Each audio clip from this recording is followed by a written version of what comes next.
Eu convido você a abrir a sua Bíblia na segunda carta que Paulo escreveu a Timóteo. Vamos meditar na palavra do Senhor.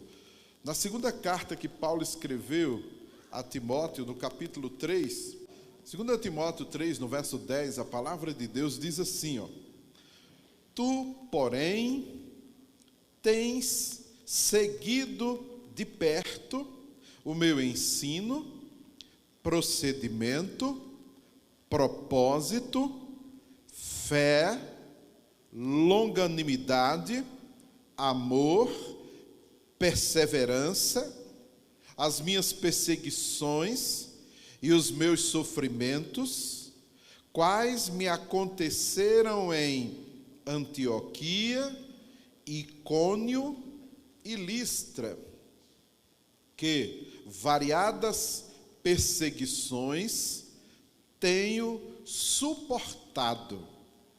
De todas, entretanto, me livrou o Senhor.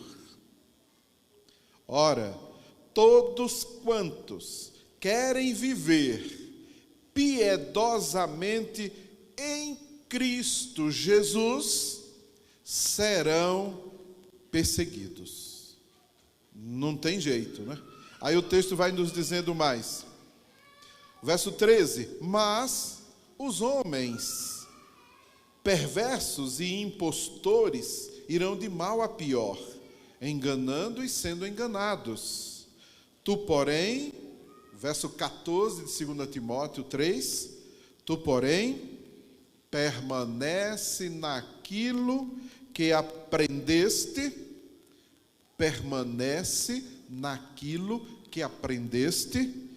de que foste inteirado, sabendo de quem o aprendeste, e que desde a infância sabes as sagradas letras que podem tornar-te sábio, as sagradas letras que podem tornar-te sábio para a salvação pela fé em Jesus.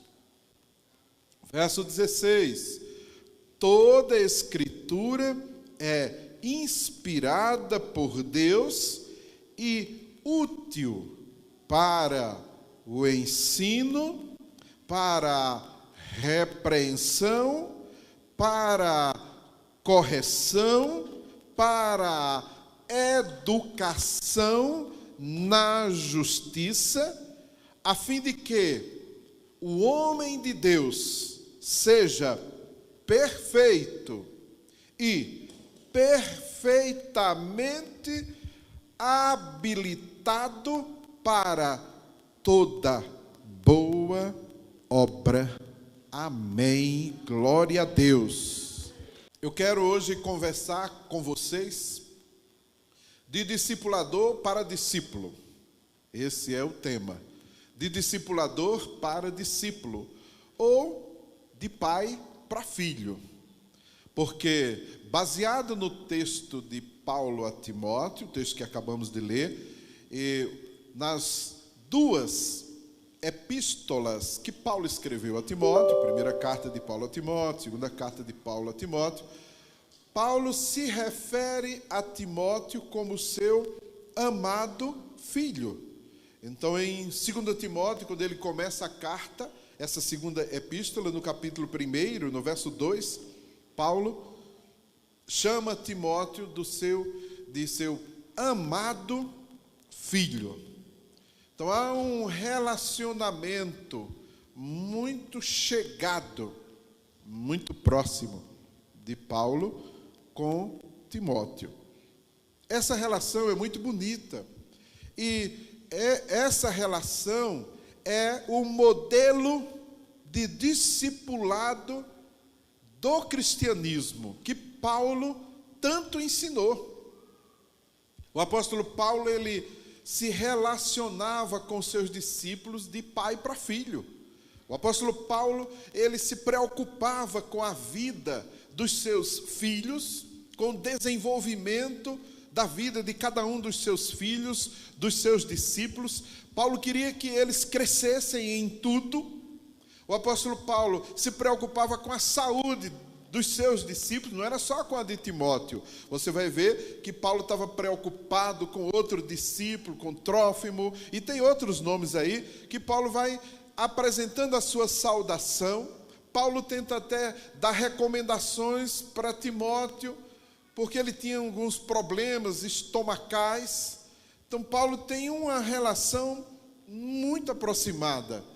Nós precisamos aprender esse modelo de discipulado que está nas Sagradas Escrituras, mais especificamente no Novo Testamento, e aí vamos nos inspirar e buscar esse modelo em Paulo, porque o apóstolo Paulo imitava a Cristo, e Paulo é o maior teólogo do Novo Testamento. O apóstolo Paulo é o maior missionário do Novo Testamento. O apóstolo Paulo se apresenta como aquele que mais organizou igrejas.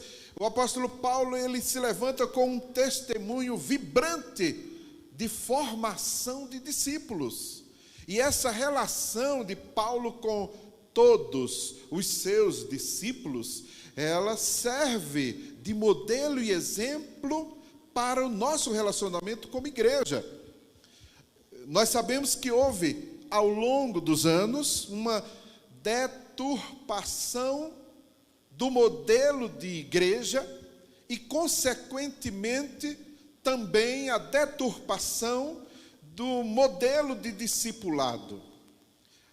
O Novo Testamento, o cristianismo, ele começa com um tipo de igreja. O Novo Testamento nos ensina sobre este tipo, esse modelo de igreja. O Novo Testamento começa com discipulado, com Jesus fazendo discípulos, inclusive levantando os seus 12 e os chamando de apóstolos.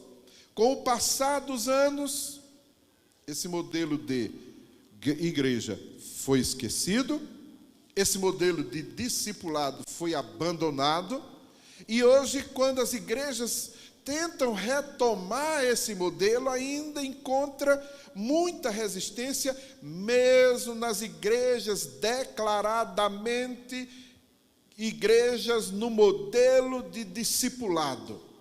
As pessoas gostam até um certo momento, ou até um certo limite, de serem discipuladas, principalmente naquele limite, enquanto está recebendo ajuda, apoio. Mas quando vem as cobranças e as responsabilidades, aí tem gente que pula alto e logo foge do discipulado, dá um jeito para escapar, porque enquanto gostava, enquanto concordava, obedecia. E é fácil obedecer quando se concorda, mas obedecer quando não se concorda, aí é uma luta. E a gente tem que vencer a nossa carne para poder continuar. O apóstolo Paulo se relacionava com Timóteo como um filho. E nessa segunda carta ela é emocionante. Eu sugiro que depois em casa você faça uma leitura muito especial dessa segunda carta de Paulo a Timóteo. Porque nessa segunda carta e última, é o último contato que Paulo tem com Timóteo por escrito, e, segundo os estudiosos, Timóteo não chegou a tempo de ver Paulo vivo. Paulo estava se despedindo, ele sabia disso, e ele diz mesmo: está chegando o meu tempo, chegou a minha hora. Paulo escreve em 2 Timóteo, no capítulo 4, ele vai dizer isso claramente: quanto a mim, já estou sendo oferecido por libação. É o verso 6. E o tempo da minha partida é chegado. É Paulo se despedindo de Timóteo, porque esse será o segundo julgamento de Paulo em Roma. o primeiro julgamento, Paulo foi absolvido, ele foi absolvido e deve ter fugido. E depois tem lá uma denúncia contra ele, e ele diz, e cita o nome do denunciante na carta, e diz, olha, ele me fez muito mal. Me fez muito mal. E ele diz, na minha primeira defesa, todos me abandonaram. Aí começa a dizer o que aconteceu com alguns discípulos. E dizer onde é que eles estavam em missão. E aí ele fala de modo muito carinhoso com Timóteo. E diz, Timóteo, eu estou sentindo muita falta dos meus livros. Estou sentindo a falta da capa. Aqui está muito frio nessa prisão. Idade já chegando, cansado de tanto sofrimento e tantas viagens. Agora preso e já sabendo que iam arrancar a cabeça dele. E ele só foi decapitado porque ele era romano. Porque se não fosse, como cristão, ele ia ser crucificado, ou de cabeça para baixo, ou algum outro sacrifício. Ele sabia que a morte dele seria rápida. Porque aqueles homens que trabalhavam arrancando a cabeça, eles eram ágeis. E a espada era afiada. Já voou a cabeça. Paulo já sabia disso. Mas Paulo diz, eu estou sendo oferecido como libação. Eu não estou desesperado, querendo fugir, agoniado, meu Deus, o que é que eu fiz? Não, não tem desespero em Paulo. Tem serenidade. Tem fé. Ele não teme a morte. Ele está firme. E ele diz, sou eu que estou me oferecendo em libação. Ninguém está me matando, não. Sou eu que estou entregando a minha vida aqui. E termina a sua vida desse jeito. Ele diz, eu combati o bom combate. Encerrei a carreira. Guardei a minha fé. Eu não perdi a minha fé em meio às perseguições, aos sofrimentos, às decepções. Não, eu não perdi a minha fé, nem abandonei a missão. Eu cumpri a minha missão. Ele declarou o está feito. Combati o bom combate, encerrei minha carreira. Não ficou nada para trás. Cumpriu e resolveu a questão. Agora, ele manda essa carta na expectativa de que essa carta alcance rapidamente Timóteo, para que Timóteo pudesse vir até o presídio, tentar uma visita. E assim começa a nossa palavra hoje. E a primeira coisa que eu quero dizer para você é que nessa conversa de pai para filho, Paulo diz para Timóteo, parabéns, meu filho Timóteo, parabéns pela sua fidelidade e a sua unidade comigo. 2 Timóteo capítulo 3, verso 10 e 11, o texto que nós lemos, Paulo diz assim, tu, porém, então ele está escrevendo para Timóteo, tu, porém, você, Timóteo, você tem seguido de perto o meu ensino, o meu procedimento, o meu comportamento, o meu propósito. Você tem seguido o meu propósito, o meu exemplo, o meu comportamento de vida. Aí ele diz mais, você tem seguido a minha fé. Você tem também seguido em longanimidade. É aquela paciência inesgotável que vai aguentando a pressão. E depois ele diz, o meu amor e a minha perseverança, as minhas perseguições e os meus sofrimentos. Ele diz, parabéns, meu filho Timóteo, pela sua fidelidade, pela sua unidade. Você tem suportado tudo isso. O que um discipulador mais espera do seu discípulo, sabe o que é? É que ele seja fiel. E é em cima da fidelidade que se constrói um relacionamento saudável, um relacionamento que vai trazer edificação. Um relacionamento que vai ser construído ao longo dos anos, dia após dia. Um relacionamento de fidelidade, de unidade, que vai trazer prazer, alegria na vida do discipulador e do discípulo. E vai dar a segurança de que o discipulador pode continuar investindo todo o seu tempo, toda a sua atenção, todos os seus esforços e até toda a sua vida, na vida daquele discípulo, porque ele é fiel. E ele vai permanecer até o fim. Nenhum discipulador quer investir na vida de um discípulo que não é fiel.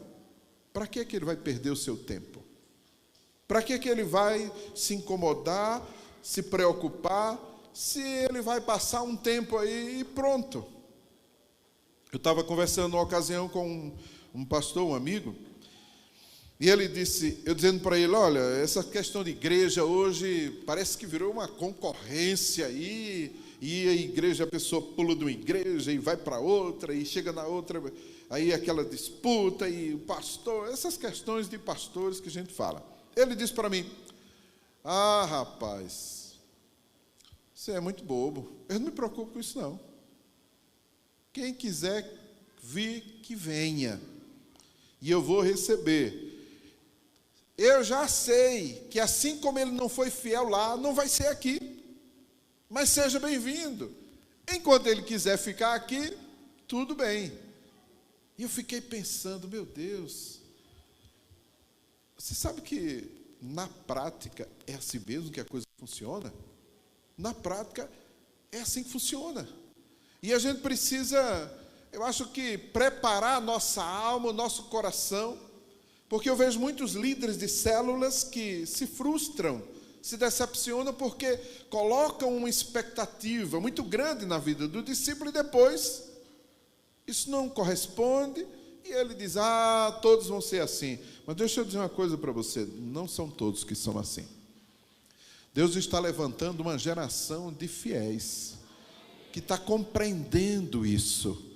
E se Deus colocou você aqui hoje, sentou você para ouvir isso, é porque Deus tem um plano na sua vida. E vai sentar você e você vai ser fiel, e assim você vai crescer, vai desenvolver em todas as áreas da sua vida. Quem crê, diga amém. Amém. E aí, a gente tem que entender que a fidelidade e unidade, ela acontece no modo de vida. Ele diz assim, o meu procedimento. Então, a fidelidade no comportamento. Então, o comportamento, o modelo agora de comportamento, agora que você se converteu a Jesus, agora você tem que mudar, meu irmão. 1 Coríntios 11, no verso 1, o apóstolo Paulo vai dizer aos crentes em Corinto, sede meus imitadores, como eu sou de Cristo.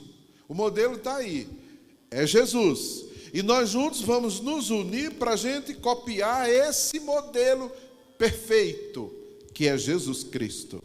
Ainda que sejamos imperfeitos, mas nós vamos lutar, porque o modelo e o exemplo está ali. Então é como uma criança que está aprendendo a ler, a escrever. Ela segue um modelo. Eu não sei se você estudou e na sua época tinha um caderninho de caligrafia. Tinha aquelas letras difíceis de fazer? Pois é, aquela letra a professora fazia lá num quadro e eu olhava e tentava, que luta para copiar aquilo ali, que luta para imitar. E às vezes a professora tem que pegar na mão e dizer assim, ô cabeção e tal. Às vezes a gente tem que pegar na mão do discípulo e dizer, ô cabeção, é assim, ó, não está vendo o modelo não? Então a gente precisa se deixar seguir e copiar e se esforçar para ter aquele modelo. Então se somos de Cristo, agora tudo mudou. Então João, na sua primeira carta, no capítulo 2, no verso 6, 1 João 2,6, ele diz assim, aquele que diz que permanece nele, esse deve também andar como ele andou. Se você diz que é de Cristo, você tem que andar como Cristo andou. Então eu não devo ser mais quem eu era antes de me converter. Se eu era violento, abre mão, é de paz agora. Se eu era fofoqueiro, agora acaba com a fofoca, meu irmão.